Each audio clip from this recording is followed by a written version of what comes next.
Chapter. Her handle is @Chicago SEO Pro, and ours is SEJ Live.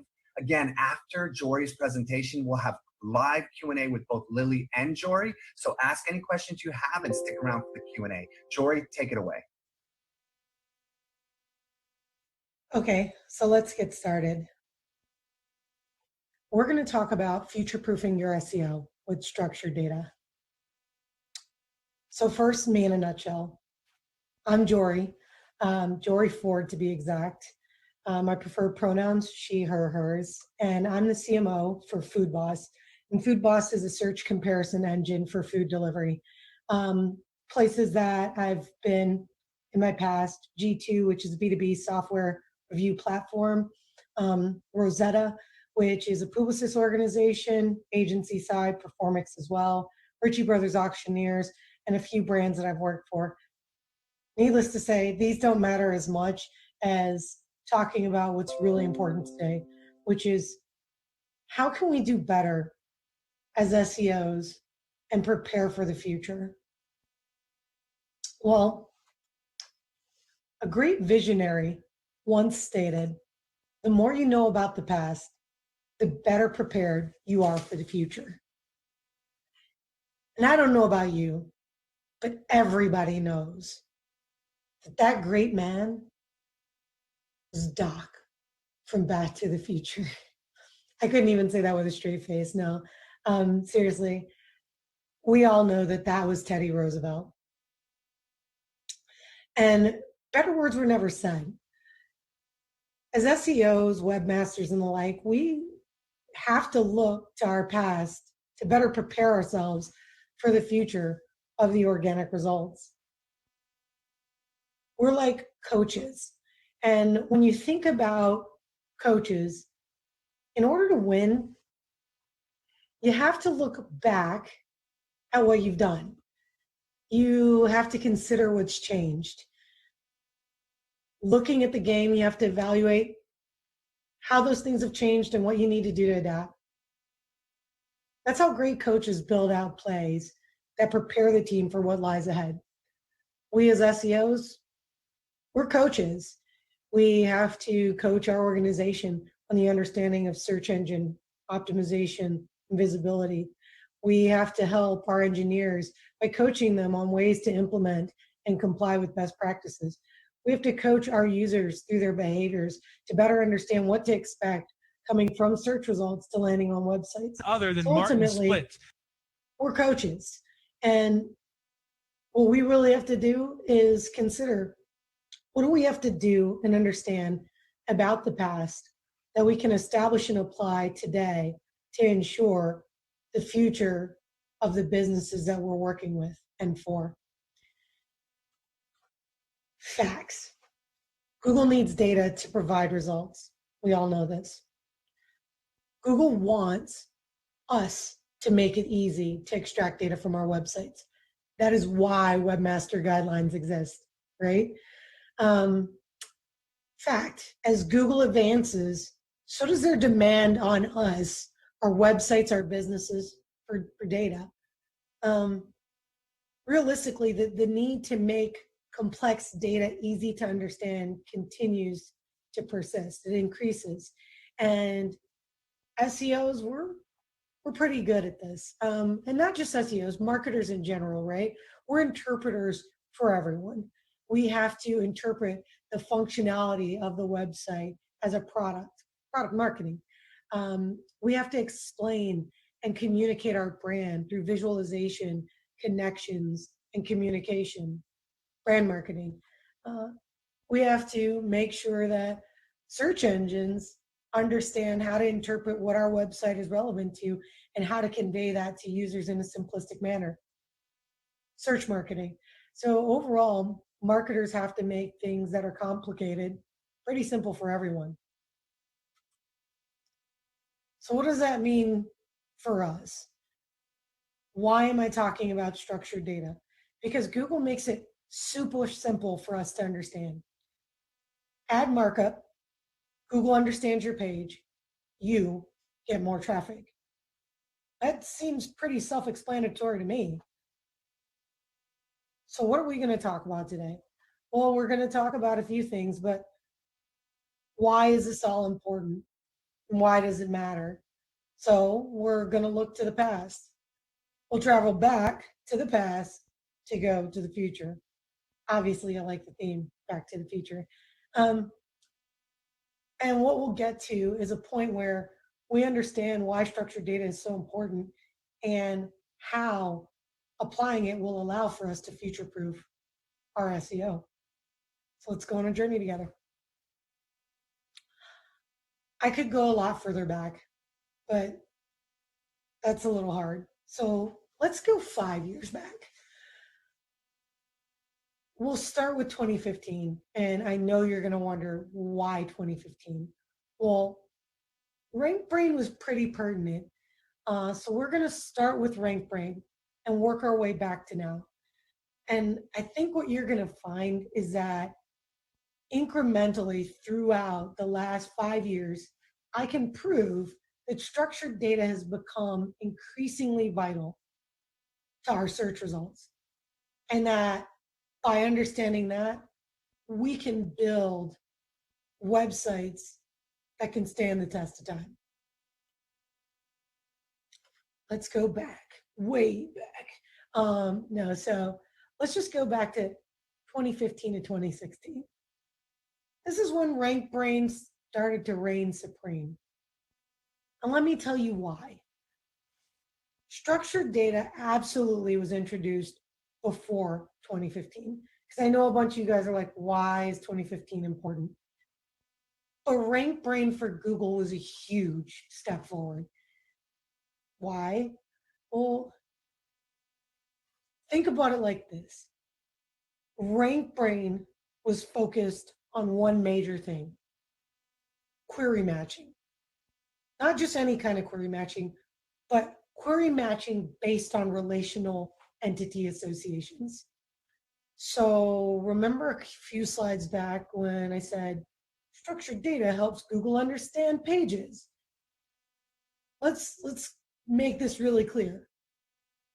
In robot terms, we start with a simple entity relationship defined by users, aka structured data. So even though it says vocabularies covering entities, blah, blah, blah, it's literally just entity relationships defined by users. Again, structured data.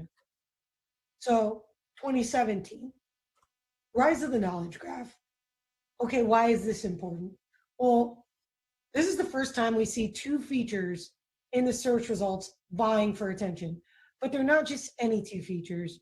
They're two features driven by structured data. The results continue to add more structured data influence entities or elements into the mix. In many instances, one winning over the other, but we'll see how that goes. Let's talk about another feature introduced in 2017, job listings and search results. So Google continues to introduce variants into the search results to answer questions, but majority of these driven by structured data. It even encourages new markup so that you can get into these search results. So let's talk about 2018. Anybody remember video carousels? In 2018, Google introduced video carousels.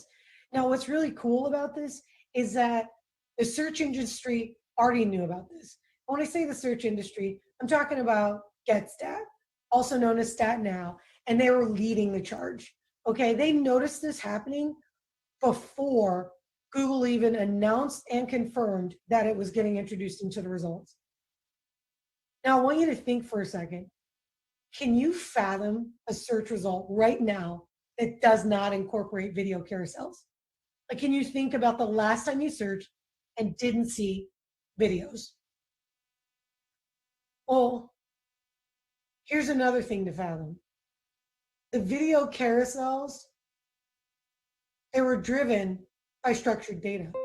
Google introduced them with video object and said that that was going to be your opportunity to optimize for clips of your video to be included into search results, especially those not hosted on YouTube. Now, let's take this even further. In mobile results, yeah, maybe there's 3 carousel views in desktop, that's massive.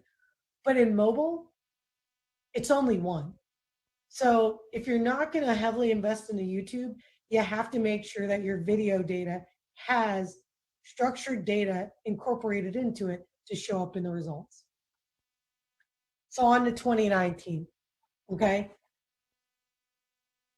There were some big changes in 2019, namely BERT. You all remember BERT, the infamous, highly misunderstood BERT. So many search experts tried to uncover, demystify, and open up BERT. But simply put, if you think of it in context of structured data, BERT was just the next step in evolving beyond RankBrain, right? RankBrain was set on entity associations, but BERT was an expansion, right?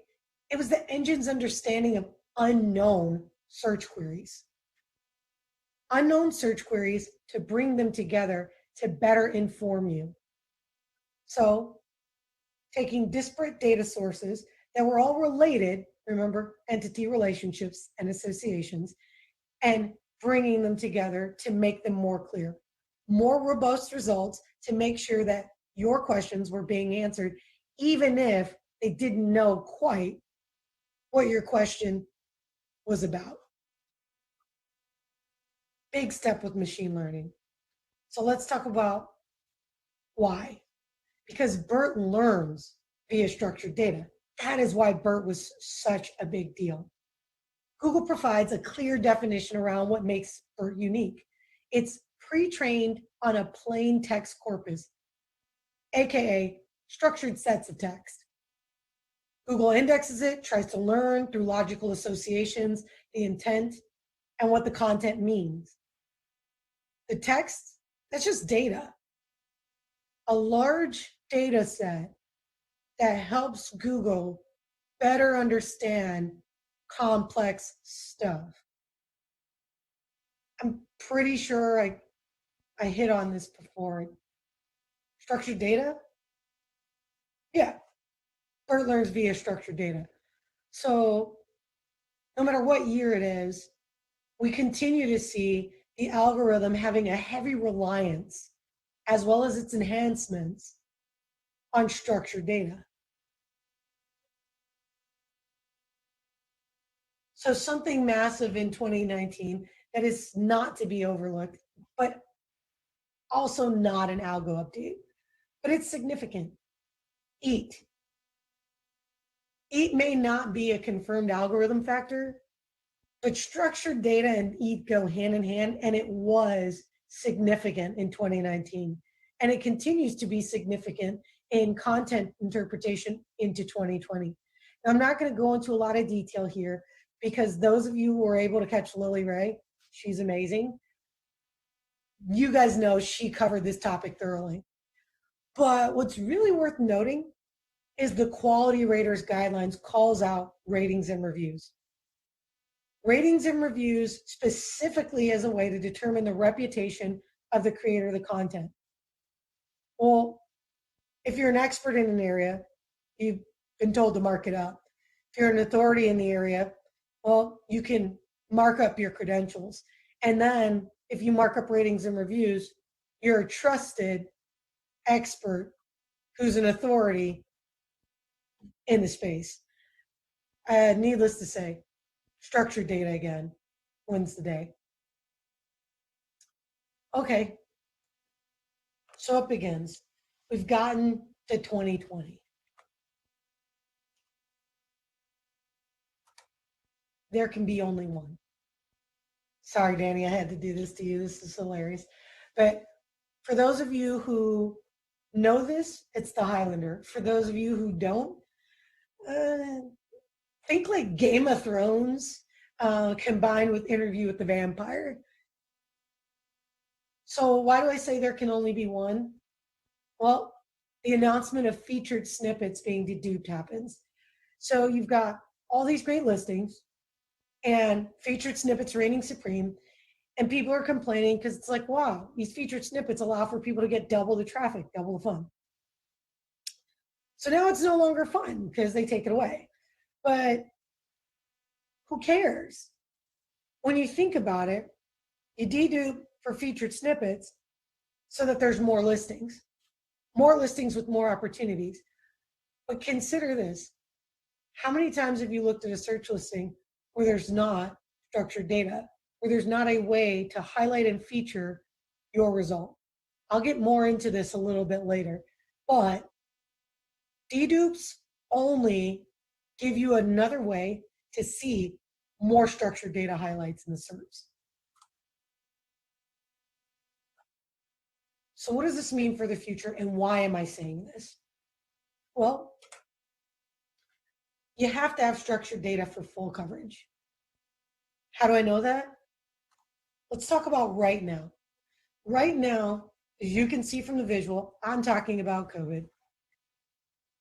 If you put in a search for what's going on around COVID right now, what you'll see is that as information builds momentum and assets are in high demand with a ridiculous amount of content types, you got news stories, you got all kinds of stuff going on, video, you've got tweets happening, you've got Instagram, you've got Wikipedia posts. I mean, real-time information that's challenging and changing. The page covers it all. Okay, we have a search result that encompasses varied results, but there's one key thing here to getting picked up. You hit it on the head, structured data. Top stories, structured data markup for articles and news. Announcements, a new format of structured data that's released real time in relationship to what's occurring here and now. It's boundless.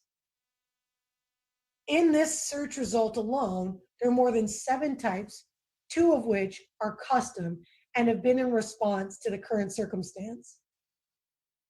Needless to say, structured data is what is necessary to dominate the search. So if you can't win the snippet, who cares? Optimize for structured data. So how can you help secure your SEO, future-proofing it with structured data? I'm going to give you 5 quick tips. 1, understand your content. Your content is your key to getting markup right. If you know what format you're producing content in, then it makes it easier to apply markup to, and to understand how Google will use or present your information in search results. Don't just understand your content though.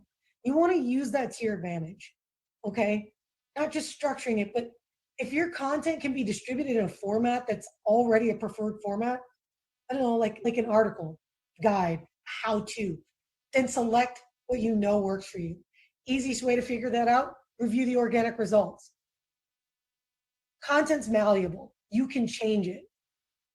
Search results, you can't change too much, but you can introduce yourself in a way that makes you stand out.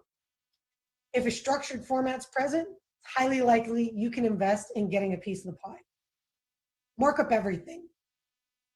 There are new entities being introduced regularly. We saw this across the last 5 years. So if you mark up everything, when something new gets introduced, you're likely to be ahead of the curve, which leads me to tip number 5.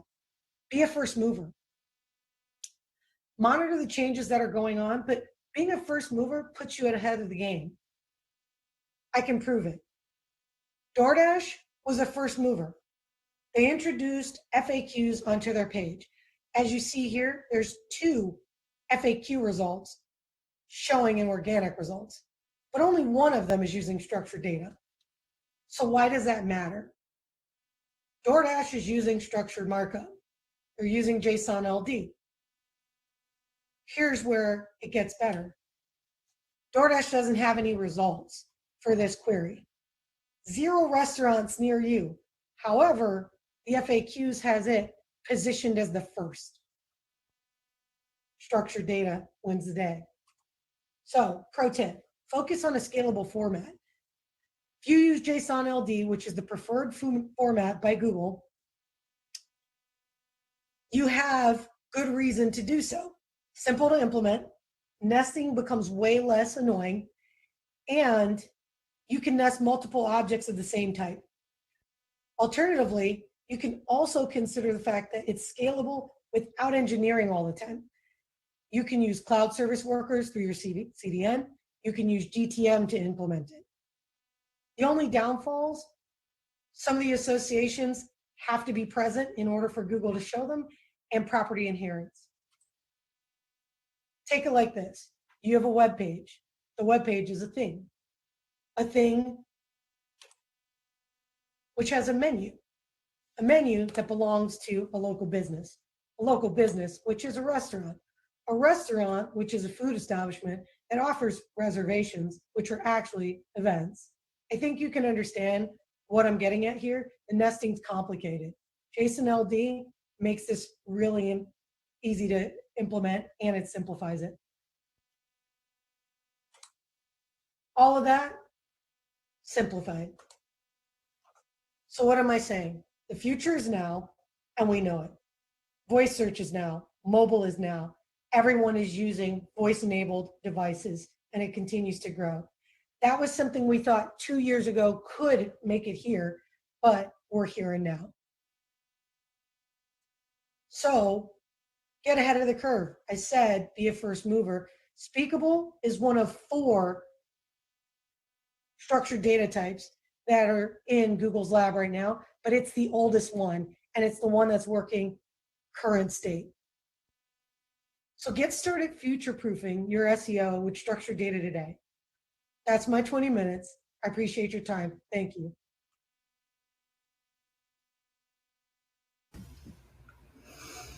Really, really amazing information, both Lily and Jori. I really loved the presentations. Jori, I think you're on mute. You might want to unmute real quick. Absolutely loved really all the information, especially with the fact that it kind of overlaps in some regards with regards to schema equaling some authority. So really interesting in that regard. Just want to really dive in real quick and try to give some opportunity to get into some of these questions. If you do have any additional questions, by all means, there is a chat on the right where you can ask those questions. But I do want to get a couple questions in before we run out of time. We do only have about 15 minutes for Q&A.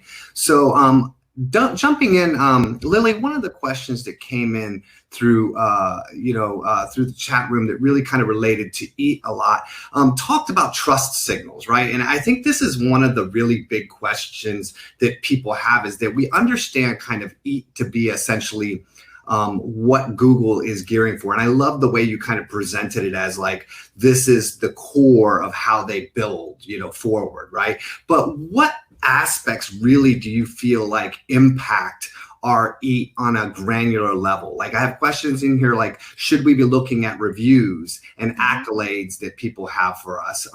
Do you think that covering content? Karen has a question here that says, does expertise refer to covering a content in depth, or does it mean something else? So I think there's questions about like, how deep and how expertise do you have to be to have EAT? And also, like, does your reputation signals as far as reviews relate to your EAT as well? Mm-hmm. So I think it's all those things kind of combined.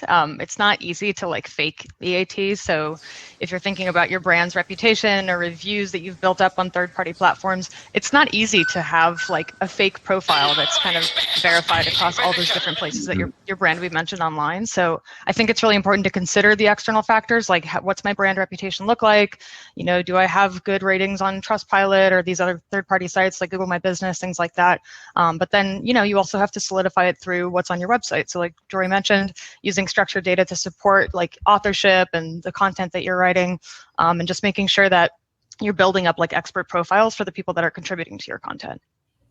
Beautiful. One of the other things I think over the years, for whatever reason, reviews have never really, I think, been a really strong focus for people. I think a lot of times when it comes to digital marketing, and not that it's not for some people, but in digital marketing, a lot of people we talk to, they're like, yeah, I want my rankings. But when you talk about those reviews that they start seeing, they're not really focused on fixing that. Do you feel like that is a way to is that going to shift more and more over the next couple of years, where people really have to start focusing on their reviews? I think so, for sure. I mean, Google says in the quality guidelines over and over, like, to analyze how much you trust this brand, you should look at the reviews and the other places they've been mentioned online and see if people are having issues with the brand, or maybe there's a question about like the reputation or things like that. So we don't necessarily know how Google's using that information right now, but I don't think that means that they're not, or they're not trying to. So it's something worth focusing on.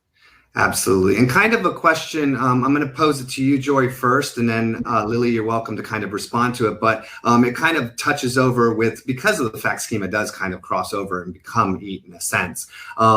Is FAQ schema, everybody talks about FAQ schema, but a lot of people ask the question, is it really right for me? Does everyone need an FAQ schema out there to build out an SEO kind of strategy? Or when would you recommend FAQ? So I would say this, and it's actually interesting that you're asking that question, because we were just chatting about this. FAQ schema comes into account when you have two sets of frequently asked questions, right? There's a lot of different resources that are going to answer a question for you. But if you're trying to be the primary answerer for that, you definitely want to use the markup. In the example in my actual presentation, Lily had pointed this out, that there's a dual listing for FAQs. We all know that Google likes to rebuild results and be able to show the best result for users. The DoorDash result is actually marked up with schema. The Grubhub result is actually extracted and built by Google, and it's just using heading tags. So I would definitely say that if you have answers to questions that users are frequently asking, and you want the opportunity to be listed first, you definitely want to use FAQ schema. Beautiful. Another question, I think that was kind of wrapped up really well. Really quick one for you, Jori. Jasmine Golden here is asking, article or blog post markup, which one do you prefer? So I wouldn't say it's a preference, more so how you want to be shown.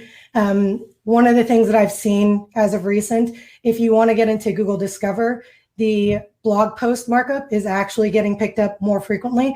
Whereas if you want to be in the news posts, article and news article markup is better for you. Oh, the article is. That's very interesting. I know Discovery is super exciting right now, so it's interesting to hear that would be focused on more blog and not article. But that's definitely interesting, and that's a really good question.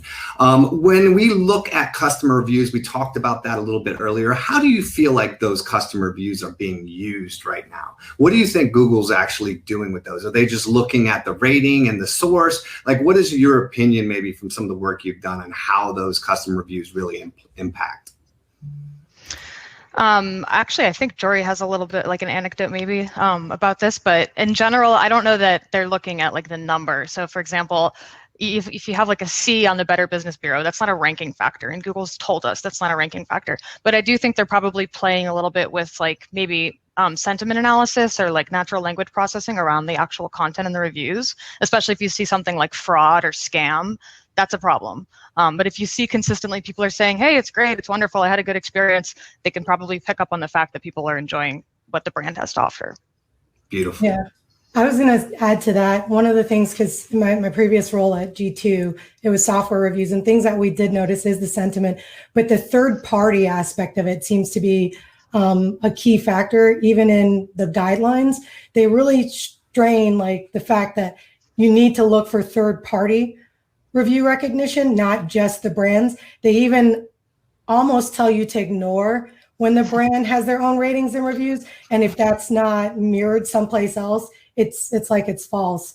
So I think that as they start to do things like matching based off of context between the brands as well as third parties, to Lily's point, I think they're going to start looking to see whether or not the brands are mirroring the sentiment of the users from third-party places. And if not, they'll disregard what the brand has to say when it comes to their own reviews.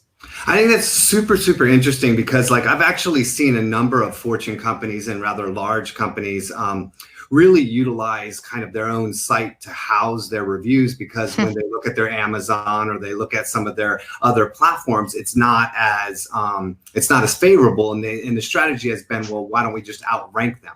Right, we'll outrank them for some of the reviews, but that definitely is interesting to hear that, you know, there might be a fact where those in themselves don't have the same impact, right? And I don't think, honestly, they have the same impact from a user standpoint, so that makes a lot of sense. I wanted to ask, just to kind of close out some of our Q&A before we kind of move on, I wanted to ask kind of an open-ended question for both of you individually. Jori, let's start with you. I wanted to basically say, look, everyone comes from these sessions and they feel very inspired, right? Both of your presentations were super inspiring, but I think a lot of people still kind of scale all that back and they say, look, schema, especially multi-layering schema, gets really complicated. You know, understanding the constructs of what's important, what's not important, can get extremely complicated, especially when things are changing as fast as they are. So I wanted to ask you, Jori, and then you, Lily, kind of what are 3 areas, just like low-hanging fruit, and it doesn't have to be easy, it's just 3 areas that makes the most sense for somebody to be able to actually go home and work on. Jori, in schema, what would be 3 things you would think of that would be that kind of really early stage actions for people to look at? That's a really good question. I would say, and this is because I've put a little bit of thought into this, because I've been asked this question before. Focus on your company. Name, address, phone. A lot of people just really disregard their organizational schema markup, but that's how you get into the knowledge graph. And when somebody's looking for your brand, you want to show up as much as possible. And the knowledge graph has a lot of emphasis. But if you go lean in marking up for the knowledge graph, you have a lot of competition that's going to show who's done a good job at marking up their business. So I think I would say your organizational data, your local business markup, and then definitely make sure your content is marked up. Article markup is really, really important today to distinguish the type of content you're presenting, and the type of content gives Google context. So I think that if you miss the opportunity to do something as basic as article markup, you miss opportunities to do things like highlight publish date and be featured in that aspect. We've seen the authorship markup go in and out, right? Multiple times, not just once, but multiple times. So that's why when I said earlier, you know, mark up everything. If you're going to do something, mark up your business, mark up your articles. And then if you have a product, I would say ratings and reviews is probably the 3rd biggest thing that you need to consider. I want to ask you one more follow-up before I go on to you, Lily. What's one of the claim, so I was going to say claim review because that's in my head, right? What's one of the schema markups that's relatively new that people don't really know about yet?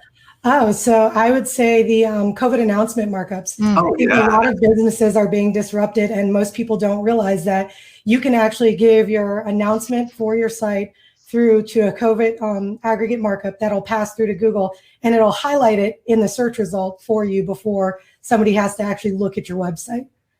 Lily? Cool. 3 things. Awesome. People, you know, again, I know this one, me and you talked back and forth on this a little bit. Yeah. This is a tough one for sure, but I'm really curious to hear, you know, everybody's just learned about EAT. Everybody's super excited. 3 things that they can go back and start doing today that, in your opinion, because I know this is still an unscripted area, but in your opinion, would lead to them having a long-term improved success from the EAT structures? Yeah, so I think starting with naming your authors and collaborating with experts and naming those experts and the content, and then building profiles for who they are and why they should be trusted, linking out to other places where those people have been mentioned online. Even if they don't have an online reputation just yet, you can build it out, start to build it out through your site, and maybe, you know, get them listed on other places where they could potentially get picked up in the knowledge graph. Jori mentioned the knowledge graph. I think it's really important to look at your brand and your authors and see if they're in there. There's ways that you can look up entities in the knowledge graph and see if they're present there. If they're not, try to get in there. And there's a bunch of articles on how to do that. And then also just when you're like reviewing the content, it's what my team and I have been doing is reading sentence by sentence, especially for your money, your life content, and saying like, is this valuable? Is this something that the user really trusts, or is this just kind of fluff that we wrote because we want to rank for SEO keywords and it doesn't make a lot of sense, or maybe it's not super on brand? So just being really serious about like, what is my brand focus on? Am I producing content that seriously helps the user? And if not, maybe you want to get rid of that content, consolidate it. So sometimes it requires using like a third party and not, if you're like really connected to the content, leveraging somebody else to kind of come in and help you with that process, but really just authenticity and being altruistic and doing the best you can for users. So you made a comment about, really going with a user when it comes to creating content. And, I think a lot of people can get on board with that. They can understand it, but there's going to be a subsection. There's going to be a segment of people that truly feel like, they don't want to put their name on something. They want to put the brand's name on it. Yep. Or, let's think about Flo, from Progressive, is not a real person, as far as the character, right? And so how do you deal with, personalities or, personas that have you think that there's going to be a credible sense of that? I guess the question is, does it really matter if you're an individual or not, or does it just matter that you have each? So in author schema, you can establish that the author is either a person or an organization. So I think you can create an organizational page that kind of says, this is who our experts are, this is who's writing this content, but maybe not explicitly name them in the content and just saying it was written by this organization. But then you have to be really clear about, your policies, your editorial policies, why you're experts, why you should be trusted, and why people should, trust your brand. Absolutely. Well, I appreciate, honestly, both of your presentations. I don't know if you saw the comments. Everybody was super happy with the presentation. It was super well thought out and well presented. So I want to thank you both for your time and your energy and for answering these questions. Hopefully you'll stick around throughout the day and maybe participate in some of the chat as well. But thank you very much for coming and joining us. Thank you for having me. So a couple quick announcements I want to make. We are done with our questions. We've ran out of time, but we are going to be taking a 20-minute break. So I definitely want to encourage everybody to check out the networking opportunities. It's really cool. You kind of like chat roulette almost in a way. You kind of one